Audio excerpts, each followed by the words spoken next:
what's up? Welcome back din sa ating Child Eats Balls TV. Alright, so tayo nagbabalik muli mga kababayan at eto na nga ang ating aalamin at pag-uusapan ngayon na kung saan ang dating Pangulong Duterte masama na po ang kalagayan diyan po sa ICC mga kababayan. Yan po yung mga latest news ngayon mga kababayan at breaking news na kung saan di umano hindi na raw po nakakaalala mga kababayan ang dating Pangulong Duterte. Kaya naman itong mga DDS bad news po ito para sa kanila mga kababayan. Okay, so yan ang ating alamin ngayon at pag-uusapan. Pero syempre bago ang lahat, please don't forget to subscribe at pakilike naman po ang ating video ngayon. Alright, so kayo po ba ay naniniwala dito po sa nangyayari na to? Na kung saan ang dating Pangulong Duterte daw po masama na daw po di umano ang kalagayan at hindi na daw po makaalala ang dating Pangulong Duterte na nandiyan po sa ICC mga kababayan. Pero nagdududa po yung abogado ng mga biktima po ng war on drugs mga kababayan. Okay, so eto ngayon yung balita na yan. Okay, so alamin natin yan at ating alamin at pag-usapan mga kababayan dahil nga pinagdududahan nila eto nga kalagayan o sitwasyon ng dating Pangulong Duterte mga kababayan. Okay, so eto panoorin natin. Hello, yes. Good morning. Good morning, Alvin. Good Opo. morning. Hindi pahingi naman ng konting reaksyon. Hindi ko maintindihan din. Ako nagbasa kanina nung item tungkol sa sinasabing kalagayan ng dating Pangulong Rodrigo Duterte kung saan sinabing hindi siya fit to stand trial. May problema daw sa memorya at hindi makapagdesisyon si dating Pangulong Rodrigo Duterte. Anong sa inyo? Actually, Alvin, this is the factual allegation ng defense. Ngunit, kailangan po yan talagang ma-verify.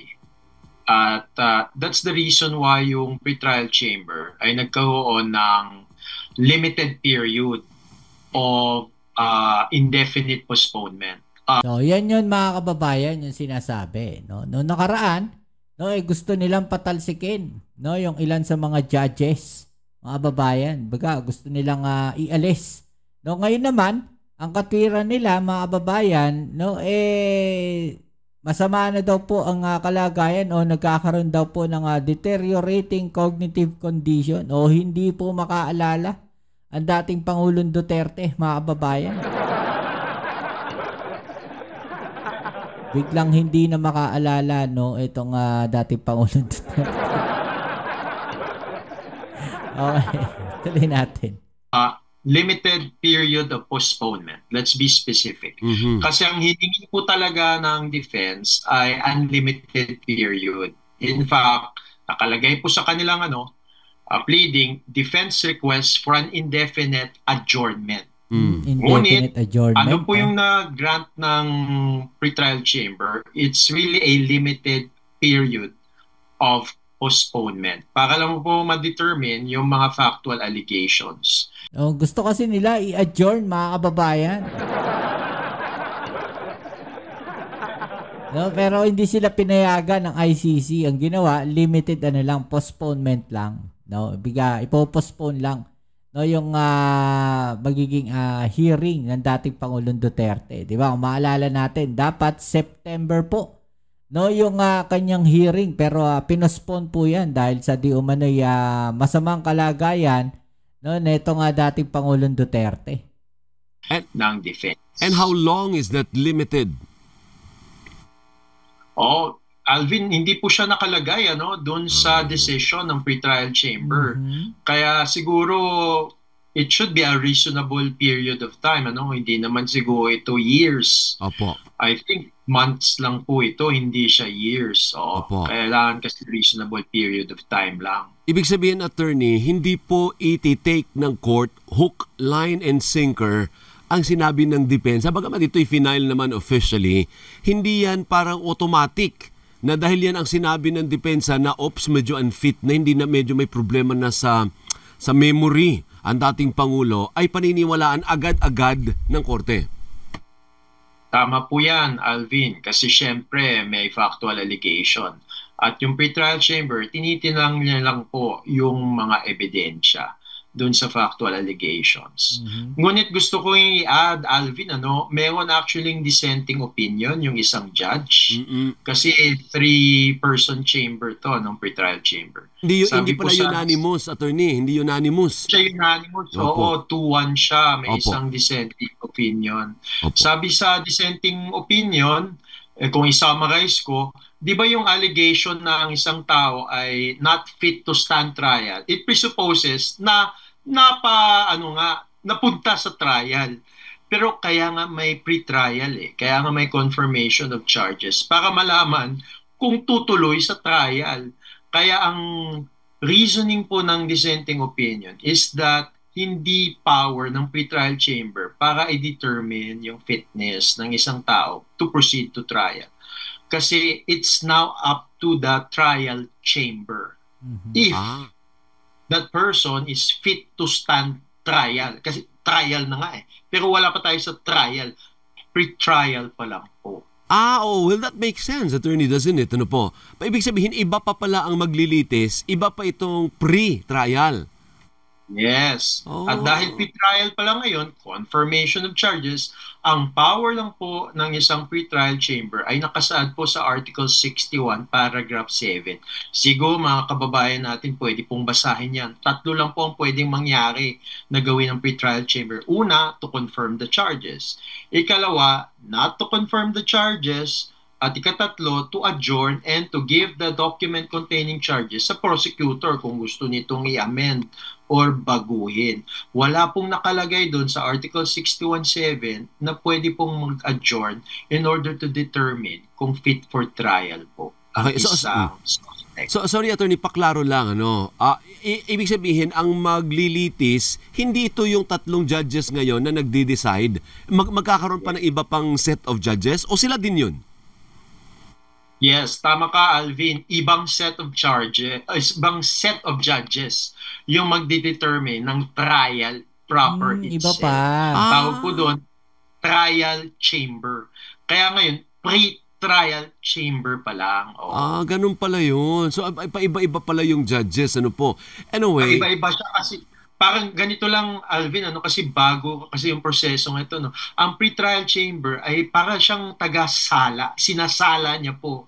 O fini-filter niya kung ano yung nasa document containing charges ang i-confirm. So fini-filter niya, nagsasala po siya ng confirmed charges. So yan po ang power at function ng pre-trial chamber. At kung nasala niya na, kung anong talagang confirmed charges, itutuloy po yan sa trial chamber na iba naman pong set of judges.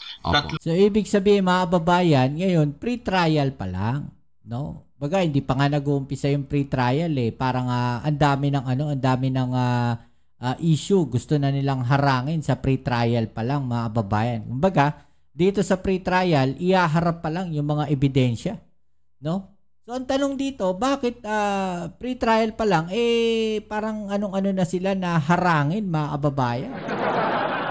Diba? Bakit? Bakit gusto na nilang harangin sa pre-trial pa lang? Din po yun. Ang presidency po yung magtatalaga kung sino po yung trial chamber. Apo. Pero bago tayo makapunta sa trial chamber, kailangan maipasa muna itong pre-trial chamber kasi kung dito pa lang ay madismiss na, ay wala na tayong pag-uusapang trial proper. Yung pala yun. In fact, Alvin, wala nga yung word na dismiss Ang nakalagay lang, not to confirm. Bakit? Kasi yung prosecutor, pwede niya pa kasing mag-investigate at makahanap ng newly discovered evidence at pwede niya pang i-file ulit yung document containing charges. So, kaya 3 lang ang pwede, na pwedeng gawin ng pre-trial chamber: to confirm, not to confirm, yan yung technical phraseology, at to adjourn and to give the document containing charges to the prosecutor. Ngayon, for the sake of argument, argumento lang po ito kung nagdi-discuss lang po tayo. Assuming na totoo nga na mukhang meron ng parang problema sa memorya at parang hindi na maalala, hindi niya na kayang depensahan yung sarili niya sa pag-iisip. Ano po? Ano ang implikasyon niyan, attorney, sa magiging kaso? Pwede bang ituloy pa yan pag may ganyan na siyang problema? Neurological atang tawag dyan eh. Okay. Number one, siguro, based lang sa jurisprudence, actually, may mga ganito ding mga allegations, na supposedly not fit for trial ang isang accused, Pero actually, hindi pa po siya nag-grant ng any chamber of the ICC. Yung isang allegation na unfit for trial, yung isang accused or suspect. Hindi pa po siya nag-grant. So, hypothetically, sinabi mo, Alvin, this is going to be one of a kind. This might be the first. Pero, yun nga, the jurisprudence provides na wala pang nag-grant na ganun. At in fact, ang talagang ma-argue po, siguro, legally, is that hindi pa nga napunta sa trial eh. Kaya dapat hindi pa din-determine yung fitness for trial kasi pre-trial pa lang. Opo. Ang dinidetermine pa lang kumbaga is may basihan ba para siya ay kasuhan? Parang kung sa atin ganun kumbaga may kasalanan ba siya na kailangan niyang panagutin? Yun doon pa lang tayo, hindi pa natin pinag-usapan kung pasasabak na siya sa trial na ang kanyang depensa nga hindi not fit for trial ako. Di later na yun.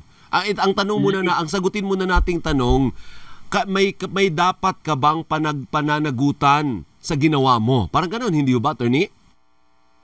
Tama ka doon. Basically, Alvin, in fact, the technical term sa Article 61 ng Rome Statute, dinidetermine yung kung merong evidence that will support substantial grounds to believe that the suspect committed the charged crime. Oo. So, substantial grounds to believe. Hindi pa po proof beyond reasonable doubt. Yeah. Mababang level muna ng klase ng ebidensya. Substantial grounds to believe na siya nga nag-commit ng charged crime na yon. At kung ano ba yung confirmed na charge na yon, yung 4 na kwadrado ng confirmed charge, tsaka po yan ipoproceed sa trial chamber. Kaya 2 steps po yan. Nasa pre-trial pa lang po tayo. Kaya yun nga sabi ng dissenting opinion, hindi yan yung power ng pre-trial chamber. Power po yan ng trial chamber to determine fitness to stand trial. Okay, one last. Ang mga EJK victims ba at kayo mismo, Attorney Andres, ay may duda, may kutob na ito ay estratehiya lang ng depensa ng kampo ng dating Pangulo na umarte ka dyan na parang na parang hindi mo na maalala. Kasi kahit tayo naman, sabi ko kanina, minsan may mga bagay na hindi ko rin maalala eh. Hindi pa naman ako 80 anyos. Although pag 80, talaga may onset na parang nagiging makakalimutin. May duda ba mga EJK victims at kayo sa estratehiya lang ito ng kampo ng mga Duterte? Actually, doon lang sa factual allegation, may talagang duda ang mga pamilya ng mga biktima. Kasi una, talagang mayong mga sinabi si Mr. Duterte, di ba, sa mga congressional hearings na kaya at gusto niya at willing siyang i-face o kung ano man ang mga trial before the ICC, siguro public knowledge naman po yan. At mayroon naman pong mga ibang interview, pwede po nating hanapin yun, na kaya niya pong mag-acting ni Mr. Duterte. Kaya talagang may malubhang duda ang mga kaanak po ng mga biktima ng war on drugs. Okay. At gusto ko lang sabihin also, Alvin, na talagang yung kaya niya mag-acting, mga kababayan. victims, they're deeply disappointed dun sa postponement ng confirmation of charges. Okay. Sige, Attorney Gilbert. Okay, so yan, mga kababayan, parang sinasabi dito, mga kababayan, na umaarte lang, at ginagamit lang ng defense, yung ganong dahilan, mga kababayan, para medyo ma-adjust pa, yung confirmation of charges, yung pre-trial, dito kay dating Pangulong Duterte. Anong balagay nyo dyan, mga kababayan? I-comment na lang sa ibaba nyo mga opinion at atin yung pag-usapan, alright?